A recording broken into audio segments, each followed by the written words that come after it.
throwaway here, as being a cop, I don't want any of this to come back and bite me on the ass. I'm not sure who I can talk to about this. You tend to find us cops don't really talk about the job too much. So I thought the secretness of the internet would help me get it out there. There's an address that I had to visit today. It's been on the radar for the last week, but as the call was only regarding noisy house improvements, it had been bumped down the priority list, staffing issues and all that, until today. The neighbor called in a panic. It seemed like the noisy home improvements had turned into noisy domestic violence. I was the only available officer, so I had to respond alone. The neighbor told me that they had heard banging and screaming, but only knew of the one person living there, a middle-aged man named Mr. Elser. I went next door and I rang the bell, but it wasn't the man that answered. To my surprise, a nurse answered the door. She took a bit of talking around to eventually let me in, but only after I pressed her. This is the bit where it got weird. I'm sure you've heard that after a few years in the police force, you get a kind of spidey sense, as we call it. You just know when something is up. Well, this spidey sense was ringing as soon as I got through the door. The nurse guided me through the darkened corridors to Mr. Iser. The room was filled with tools, spades and pickaxes were the main ones, and the floor covered in brick dust. No damage anywhere that I could see though. Another nurse stood over Mr. Iser. She didn't even look up as I had entered. He was slumped in a chair, wide-eyed and sweating. I tried to ask him if he was okay, to explain what was happening. The man pretty much shrieked in my face, yelling at me to stay out of his house. He kept repeating it again and again until one of the nurses ushered me out of the room. I asked her what was wrong with him and how long the other nurse and her had been caring for Mr. Iser. She simply told me a good while and that he was suffering from a degenerative brain disorder. I told her that the neighbor had heard noises and called the police, to which she told me that sometimes Mr. Iser ranted and raved and needed to be sedated. As she turned me to the door, I asked quickly about the building work. She told me that the work was being done by a building firm, and that was that. I dropped by the neighbors and I explained that everything was okay. I was unhappy with the outcome at Mr. Iser's, and I was even more concerned once I spoke to the neighbor. She said that Mr. Iser had never had cares. In fact, she hadn't seen anybody enter or leave the house in months, builders or nurses. I've had the worst headache ever since. No crime had been committed, but I couldn't shake the feeling of unease that I had. I couldn't go back in there, but I couldn't stop thinking about it for the rest of my shift. I'm going back there tonight. I don't know what's going on in there, but it's not normal. I'll report back after tonight. Update. Okay, I finally got a chance to update this. It's a big update too. The area is pretty rural and those two houses are the only ones on the road, meaning I couldn't exactly park my car outside without suspicion. There is a field opposite which leads onto woodland, so I parked the car a few miles back and I walked through the woods once it got dark to watch from the edge of the field. The majority of the curtains were still open and the lights on. Mr. Iser moved slowly from room to room in an aimless fashion. All he did was move back and forth. His movement seemed odd, unnatural, as if he fought against each movement that he made. It could be the effects of the drugs. I'm not entirely sure what they had used on him earlier. The nurses were also present and moved in an equally aimless fashion. I tried to make out a name of their home help supplier, but it was too far to even see with the binoculars. It looked like a rising sun. They constantly moved around the property without interacting with anything or each other. The first thing that truly unnerved me was catching the shadows of the nurses as they passed by the lights of the lamp. They didn't match either of the nurses. Both of their shadows were elongated, their limbs stretching far further than their physical equivalent, and almost playing catch-up with their actual movements. The second thing that unnerved me was that when I went to look at Mr. Iser's shadow, the lights went out. All of them simultaneously cut out somehow. A light was still on at the neighbor, so I ruled out a power cut. I scanned the house again, trying to pick out any further details in the moonlight. One of the nurses was standing at an upstairs window, staring right at me. There is no way that they could have known that I was there. It was full dark and I was well hidden. I don't think I've ever ran so fast in my life as to get back to my car. If they hadn't seen me before, then my flashlight disappearing into the woods would have made sure.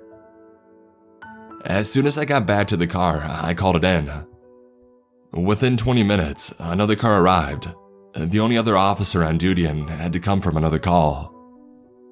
We rolled up to the house to find all the lights back on. Knocking on the door provided no response, and when the other officer turned the handle, he found it to be unlocked. They were gone to God knows where or how, but the house was completely empty. At this point, the other officer started firing some accusations at me for being overtired or drunk. I managed to convince him otherwise. I'm exhausted right now, but I know what I saw. We searched the property and found that the door to the basement was chained shut. A quick use of bolt cutters had opened it up. The dust that trailed through the house coated it, dust covering everything. What the builders were doing was quickly evident. One of the walls under the house had been excavated, large enough for a single person to squeeze through. The other officer went in, far enough to almost be out of sight to my flashlight. When he came back, he described what was there. It opened up into a slightly larger room with a hole in the center. Where the hole went, he couldn't tell as it was too dark and too deep. We secured the property and made trails for the office. The neighbor couldn't help much, as again, they hadn't seen anyone apart from ourselves. So, what we've got now is a missing person which had been briefed to the department and should soon be out with the media. As for the hole, the area where I live had a rich history of mining, and God knows how many old tunnels are left down there. Looking at old records, a shaft does run nearby, but we don't have the equipment to go down there. The department has called in a cave rescue team to go down and scout it out for us. Until they arrive and come back with something, I'm sat on it until more details come back in. When I hear about either the missing Mr. Eyes or the results from the caving team, I will update accordingly. Until then, stay safe, everyone. Update. Just a very quick update to keep everybody in the loop. The cave team are currently on their way, about 6 hours the last time I checked. The local news broadcasted the details of Mr. Iser this morning, and it's working far better than expected. And not in a good way. The department is currently receiving waves of panic callers saying that they've spotted Mr. Iser and the nurses. The problem is that we're receiving 10 to 15 calls at a time, in completely different parts of the local area. Officers are currently out responding to these calls.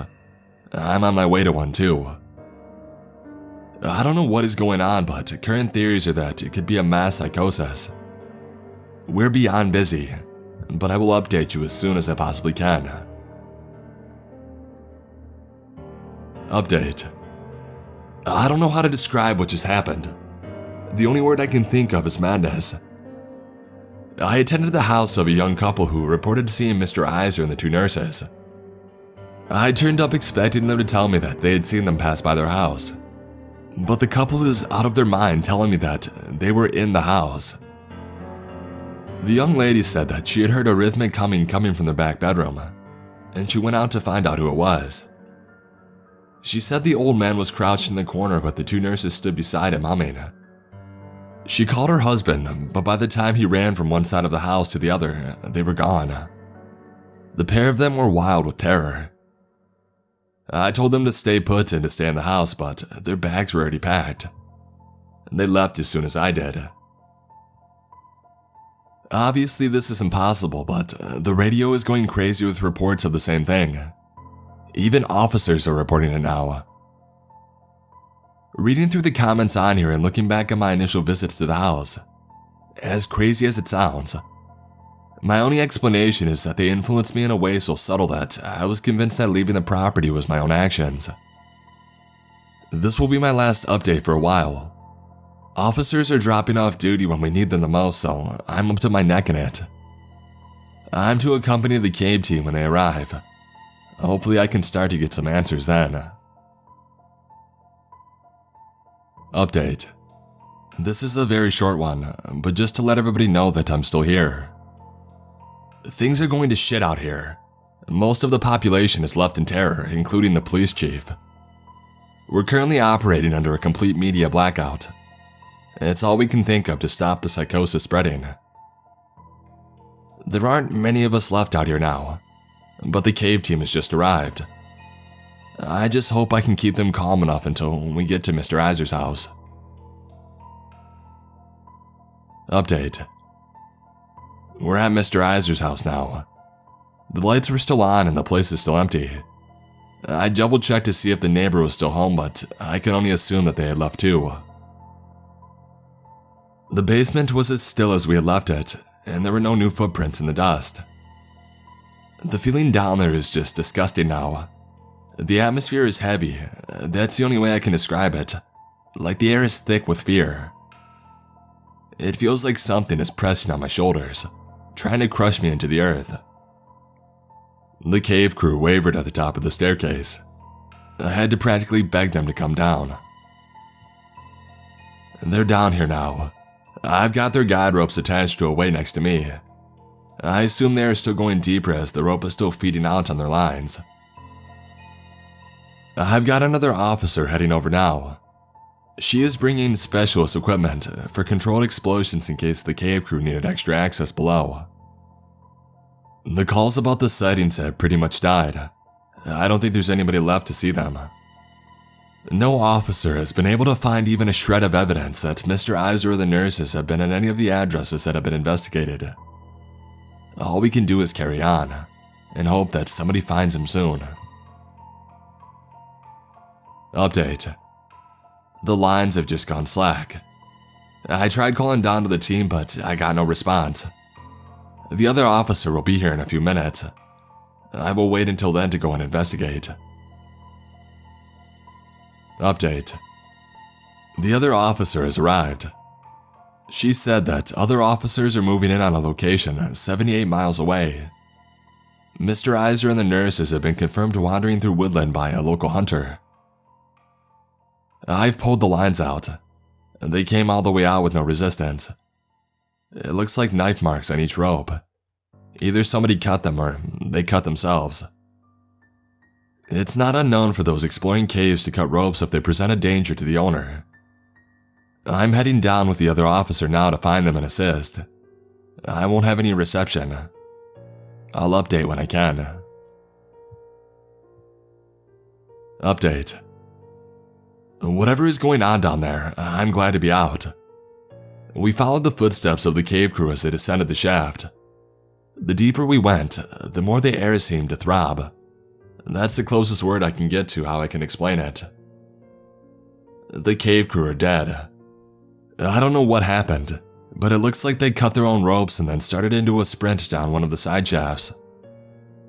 After about 100 meters, the floor had collapsed into another mine below.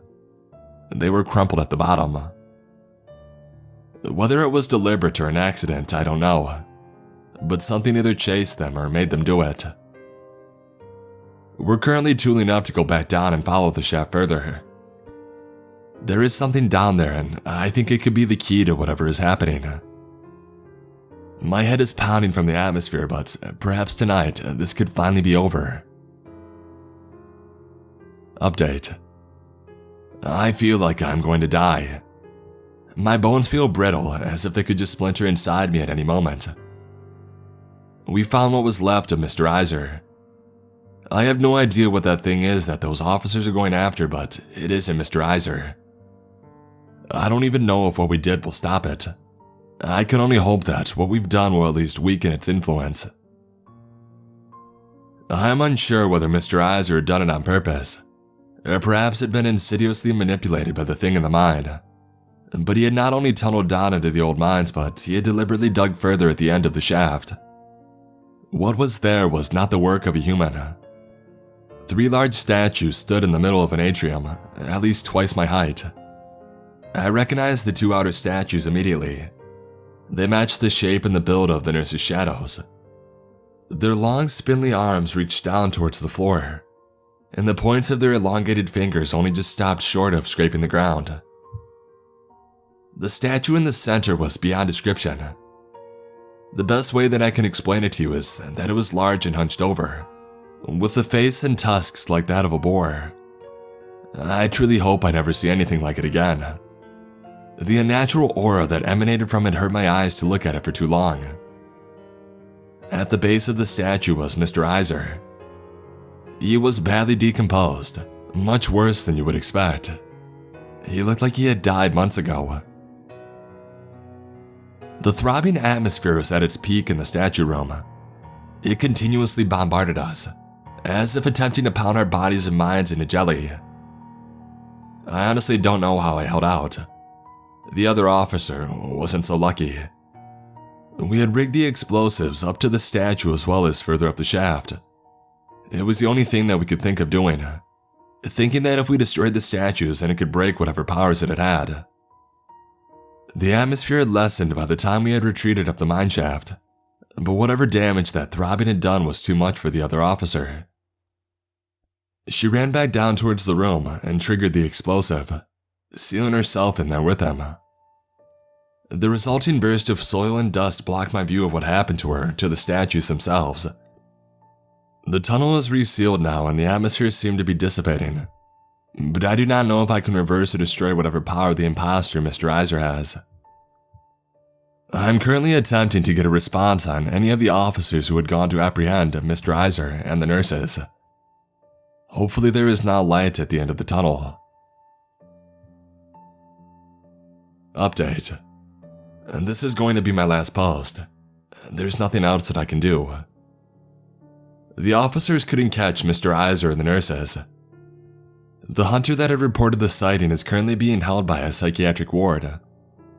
They found him scrambling around on his knees, trying to burrow down into the earth with his bare hands. All I can say is that I'm sorry, and that I've tried my best. Whatever Mr. Iser is now, it is still out there with those nurses. All I can hope is that whatever malign influence they held has now been weakened by the tunnel collapse. I like to think that my colleague didn't die for nothing. That house will be demolished and the pit will be refilled. I received an image from some user. I don't know how this vision came to them or where they are based, but it appears that others are already feeling the influence. I have included the image below as some sort of visual identifier. Please, if you do come across them, do not approach them. If you hear a rhythmic coming, then please leave wherever you are as fast as possible. Do not investigate. Do not try to get photos or videos. Just get out. If you are foolhardy enough to go after them, then in the last moments of your sanity, at least remember that I tried.